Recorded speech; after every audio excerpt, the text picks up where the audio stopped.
Hello everyone, welcome to another episode 8 of immortal lord returns. तो जैसा कि last episode में हम लोगों ने देखा था कि यून फैमिली के जो एल्डर्स थे उन्होंने उनकी यून फैमिली को धोखा दिया और आयरन वुल्फ गैंग के जो मेंबर्स थे उनको अंदर आने दिया जिनके आते साथ ही भी यून फैमिली के काफी सारे डिसाइपल्स मारे जाते हैं। जिसके बाद हमें दिखाया जाता है कि आयरन वुल्फ गैंग के लीडर हेईकोई का बेटा हेईलुओ यून फे की मदर को पकड़वा के बुला लेता है, जिसके बाद वो उसकी जान लेने लगा था। लेकिन तभी यहाँ पर एंट्री हो जाती थी अपने हीरो की, जिसने उसे मार करके उनकी यून फैमिली के दरवाजे पर लटका दिया था। अब दोस्तों इसी सीन से अपना एपिसोड 8 भी स्टार्ट हो जाता है, जहाँ पे हम लोग देखते हैं कि यूनफे की मदर थी वो नीचे आ गिरी थी। फिर यूनफे भी नीचे आ जाती है और तुरंत उसकी मदर के पास आके उसे संभालने लगती है। वो बोल रही थी मदर उठो, लेकिन अभी तक उसकी हालत जो थी, उसकी मदर की हालत जो थी वो काफी ज्यादा खराब हो चुकी है। जिसके बाद हमें ऊपर की साइड ली रेंज को दिखाया जाता है, जो कि अभी तक हेईकोई की तरफ पॉइंट कर रही थी, उसे रोके हुए थी। फिर हमें इस छोटे से केस बीच को दिखाते हैं। वो बोल रहे थे कि इस लड़की की मदर मरने वाली थी कि फाइनली लास्ट मोमेंट पे हम लोगों ने इसकी सोल का एक कतरा बचा ही लिया। अगर ये मेरी केओस एम्पलीफायर की वजह से नहीं होता तो इस औरत की जान बचती नहीं। लेकिन किंग यांग तो इसके लिए मुझे कोई थैंक यू भी नहीं बोलेगा। जिसके बाद हमें यूनफे को दिखाते हैं, जो कि काफी ज्यादा सैड थे उसकी मदर के इंजर होते हुए। यूनफे को पता ही नहीं था कि अब उसके मदर को कैसे बचाएगी। किंग यांग फिर सबके सामने आ जाता है। वो बोल रहा था मुझे माफ करना, मैं थोड़ा सा लेट हो गया। लेकिन जो एल्डर यूनहान था वो तो बोल रहा था कि तुम वापस आ गए, यही सही बात है। अभी हेईलुओ तो अभी तक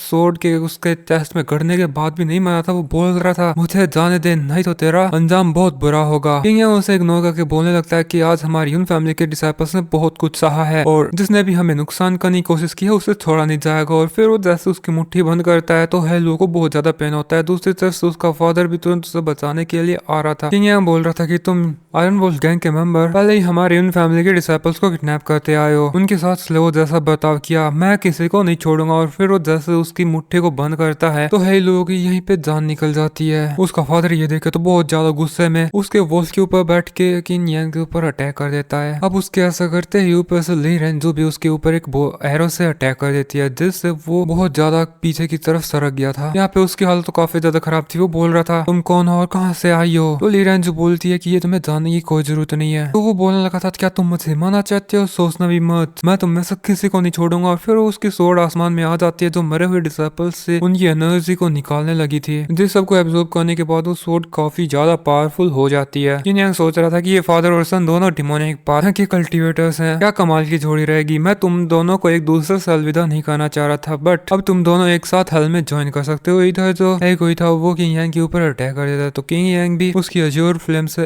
एक सोड क्रिएट कर लेता है और ये दोनों ही अब एक दूसरे के ऊपर हमला करने के लिए टूट पड़े थे और इनके हमलों से ही बहुत ज्यादा एनर्जी रिलीज होने लगी थी। वैसे मानना पड़ेगा हेईकोई काफी ज्यादा पावरफुल था, लेकिन किंग यांग सारे के सारे उसके अटैक्स को काफी इजीली डोज कर रहा था। हेईकोई के सोड की ताकत इतनी ज्यादा थी कि किंग यांग को एक टाइम के लिए दूर होना पड़ता है। जैसे वो दूर होके फिर से अटैक करता है तो हेईकोई इस बार उसके अटैक्स को रोक ही नहीं पा रहा था, जिसके बाद फिर से इन दोनों अटैक्स का लेवल और ज्यादा बढ़ जाता है। तभी किंग यांग भी उसकी फिंगर पियर्सिंग टेक्निक का यूज करके एक अटैक करता है और वो अटैक काफी ज्यादा पावरफुल था, तो एक लेजर लाइट की तरह हेईकोई को बहुत ज्यादा डैमेज कर देता है। लेकिन इससे भी अभी उससे ज्यादा कुछ नहीं हुआ था और फिर से मरे हुए कल्टीवेटर्स की जो एनर्जी थी वो एब्जॉर्ब करके एक पावरफुल स्लैश अटैक करता है। किंग यांग तो साइड होके बच जाता है, लेकिन वो अटैक इतना ज्यादा पावरफुल था कि पीछे जो बिल्डिंग थी उसको डिस्ट्रॉय कर दिया था। जिसके बाद वो कई सारे same to same slash attacks करने लगा था। किंग यांग सारे को डोज करते हुए हेईकोई के काफी ज्यादा करीब आने की कोशिश कर रहा था, जिसमें उसे फिर से प्रॉब्लम हो जाती है। अब हेईकोई ये सब सोच करके एक जगह पे खड़ा हो जाता है और किंग यांग के जैसे उसके क्लोज आने के साथ ही वो उस पे एक अटैक करता है, तो किंग यांग दूर उड़ता जाके गिरता है उस अटैक की पावर से। लेकिन वो भी फिर से तुरंत ही हेईकोई के पास आके उसके साथ स्वॉर्ड फाइट करने लगा था। एक बार फिर से इनके अटैक्स और ज्यादा खतरनाक होते जाते हैं, जिस वजह से हेईकोई के लोग थोड़े से परेशान होने लगते हैं कि कहीं उनके लीडर हार न जाएं। लेकिन उनकी अटैक से निकल रही पावर बहुत ज्यादा खतरनाक थी। जिसके बाद इसी मोमेंट पर तुरंत सीन चेंज हो जाता है और हमें किसी जगह को दिखाया जाता है। वहाँ पर एक सर्वेंट जाता है, वो बोल रहा था यंग मास्टर, स्काउट्स ने खबर भेज दी है कि यून फैमिली के ऊपर आयरन वुल्फ गैंग ने अटैक कर दिया है और उसमें आयरन वुल्फ गैंग के लीडर का बेटा मारा गया। जिस यंग मास्टर के पास वो आया था वो बोलने लगता है कि ये कुत्ते किसी काम के नहीं है, इनको एक काम दिया था। ये लोग एक छोटे सी यून फैमिली को नहीं संभाल पा रहे, अगर एक छोटी सी यून फैमिली इतनी बड़ी प्रॉब्लम बन सकती है तो हमारे प्लान को हमें कबाड़ में फेंक देना चाहिए। तभी वो सर्वेंट फिर से बोलता है कि यंग मास्टर, खबर ये भी है कि उस हेईलुओ को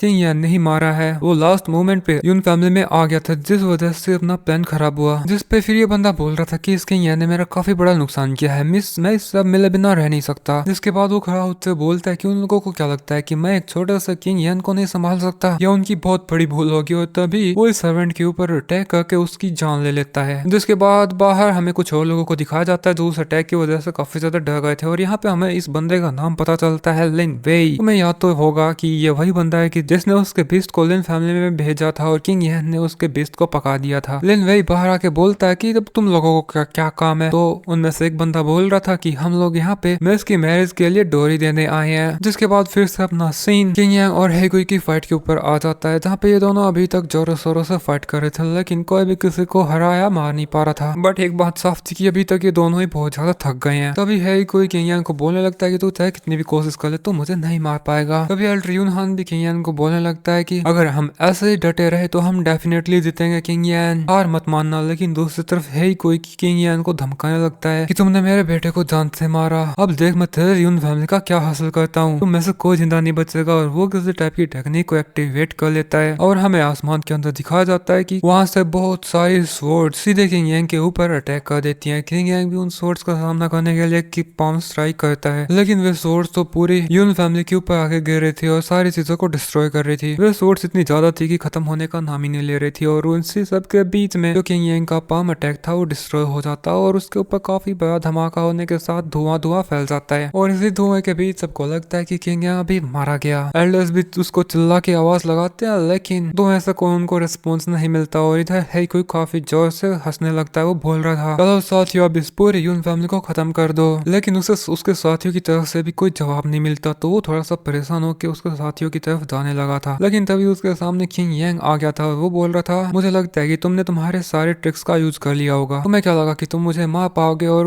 किंग यांग उसकी जो इमोर्टल सोर्ड की म्यान थी उसका यूज करके बच गया था। और उसे देख करके है कोई समझ गया था कि ये तो डेफिनेटली कोई पावरफुल ट्रेजर ही होगा। जिसके बाद हमें वही अटैक को दोबारा से दिखाया जाता है कि किंग यान ने उसके इस म्यान का यूज करके हेगुई के इस अटैक को डिस्ट्रॉय करा था। किंग यान फिर उससे बोलने लगता है मुझसे माफ करना, तुम थोड़े निराश हो गए, लेकिन मेरे पास भी थोड़े बहुत मैजिकल ट्रेजर्स हैं। और तुम ये जान के निराश हो गए कि मेरी इस म्यान ने तुम्हारी जो सोर्ड थी उसे खा लिया, अब तुम्हारे पास लड़ने के लिए कुछ भी नहीं है। इधर जो हेगुई था उसे तो बहुत ज्यादा गुस्सा आ रहा था और वो फिर से किसी टेक्निक को यूज करने के लिए जा रहा था, जिस वजह से उसके माथे पे कुछ मार्क्स आ जाते हैं और उससे एक जिप टाइप की एनर्जी निकलने लगती है, जिस वजह से हर किसी को डर लगने लगता है। इधर ली रेंजो भी काफी ज्यादा भी सीरियस हो जाती है और हमें उस धुएं के बीच में फिर से हेगुई को दिखाया जाता है, जो कि अभी एक मॉन्स्टर में बदल चुके किंग यांग के ऊपर अटैक कर देता है। और उसके इस फॉर्म को देखकर तो हर कोई काफी ज्यादा दंग रह जाता है, लेकिन मॉन्स्टर में बदल के अटैक करने के बावजूद भी किंग यांग उसके हर एक अटैक को काफी इजीली डिस्ट्रॉय कर रहा था। हेगुई दोबारा से किंग यांग के ऊपर अटैक करता है, तो इस बार किंग यांग उसकी इमॉर्टल सोर्ड की जो म्यान थी उसको सामने की तरफ ला देता है, जिससे वो अटैक डिफ्लेक्ट हो जाता है और उनकी जो यून फैमिली की बिल्डिंग से वे फिर डिस्ट्रॉय होने लगती है। इसी टाइम पे ली रेंजो भी उसकी बो एंड से एक अटैक तैयार करती है ताकि वो इस डेमन की जान ले सके और एक अटैक सीधा हेगुई के ऊपर कर देती है, जो कि सीधा ही हेगुई के फोरहेड से होके गुजरता है। और मुझे उम्मीद है कि वो अभी मारा गया होगा, क्योंकि हर सीन में ऐसा दिखाते हैं कि कोई मर चुका है लेकिन फिर वो जिंदा हो जाता है फॉर सम रीजन। और हेगुई को मरते देखकर हर कोई थोड़ा थोड़ा मन में खुश होने लगता है, सिवाय इन एल्डर्स के, क्योंकि ये लोग अभी समझ चुके हैं कि इनका भी हाल थोड़ी देर में वैसा ही होने वाला है। किंग यांग बोलने लगा था कि तुम मारा तो गया, लेकिन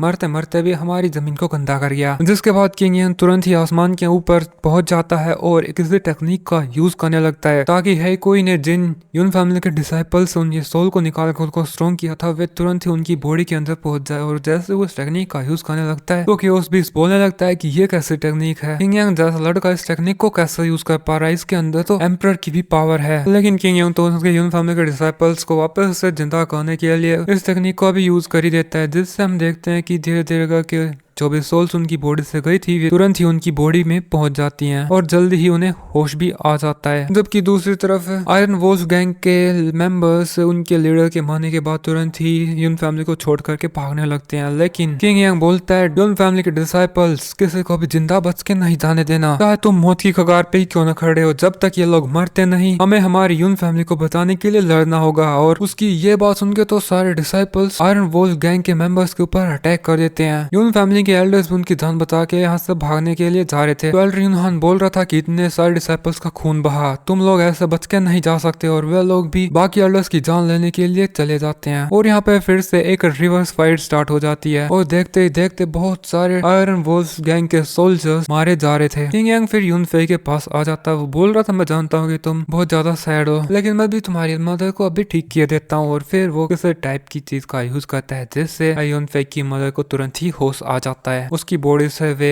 लाइंस हट जाती है और वो फिर से नॉर्मल हो जाती है। किंग यांग यूनफे को बोलता है कि उन लोगों ने तुम्हारी मदर के साथ काफी टाइम तक बुरा व्यवहार किया, जिस वजह से उसकी बॉडी बहुत ज्यादा वीक हो गई है, लेकिन वो रेस्ट करेगी तब वो ठीक हो जाएगी। तो वो भी किंग यांग को थैंक यू बोलने लगती है। किंग यांग फिर खड़ा होकर बोलने लगता है कि हमारी यून फैमिली अभी बहुत ज्यादा कमजोर है और हमें बहुत जल्दी बहुत ज्यादा स्ट्रॉन्ग होना पड़ेगा। मैं अगले 3 दिनों तक पिल्स को रिफाइन करूंगा जिससे सारे डिसाइपल्स का कल्टीवेशन बढ़ सके। आगे से हमारी यून फैमिली को कोई भी बुली नहीं कर पाएगा। इसके साथ हमें यून फैमिली के डिसाइपल्स को दिखाते हैं जो आयरन वुल्फ गैंग के मेंबर्स को मारे जा रहे थे और अभी वे काफी कम तादाद में बचे थे, और जो यून फैमिली के एल्डर्स थे जिन्होंने धोखा दिया था वे बच के उनकी जान बचा के जा ही रहे थे कि उनके सामने अंकल मैंग आ जाता है और पीछे उनके था किंग यांग। वो बोल रहा था कि मैं तुम्हें एक चांस दूंगा ताकि तुमने जो गलती की है वो आगे से कभी ना हो। अंकल मैंग आप इनको मार दो, इनका यही चांस है। और फिर अंकल मैंग उन लोगों पे अटैक करके उन्हें फिनिश कर देता है, जिसके बाद हमें यून जुआन को दिखाया जाता है जो कि अभी या तो मर चुका है या फिर बहुत ज्यादा इंजर है, जिस वजह से उसे होश में नहीं है। और तब एक एल्डर आके उस लड़के को बताता है कि उस किंग यान ने है कोई उसके बेटे को मार दिया और अभी आयरन वोल्फ गैंग खत्म हो चुकी है। उसके साथ एक अननोन लड़की को देखा गया था जिसके बारे में भी ज्यादा कुछ नहीं पता है। तो ये बंदा बोलने लगता है कि उस किंग यान ने किन ट्रिक्स का यूज किया मुझे इसका तो पता नहीं। वैसे तो मैं भी उस किंग यान से फाइट करना चाहता हूँ, लेकिन पहले मैं उस लिन वेई को देखूंगा कि वो किंग यान के साथ कैसे डील करेगा। तब तक तुम इस गिफ्ट को ले जाके उन्हें डिलीवर कराओ। और वो एल्डर फिर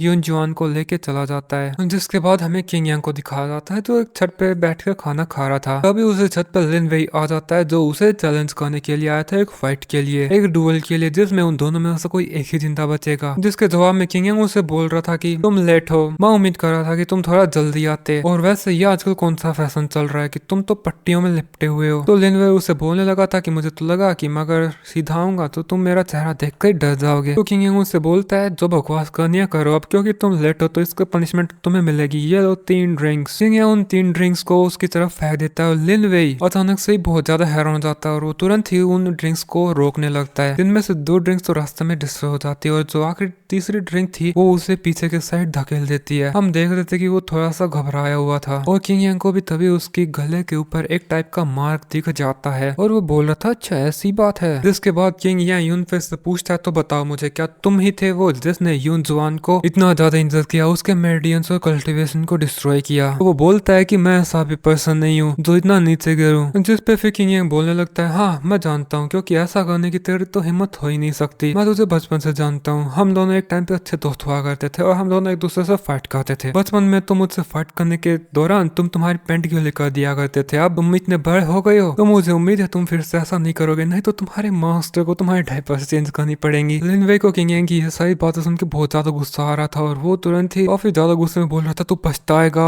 जिससे किंग यांग बोल रहा था अगर तुम अभी लड़ना चाहते हो तो मैं तैयार हूँ, चलो फाइट करो। और ये दोनों ही एक दूसरे के ऊपर कूद के अटैक कर देते हैं। दोस्तों इसके साथ एपिसोड इधर ही खत्म हो जाता है।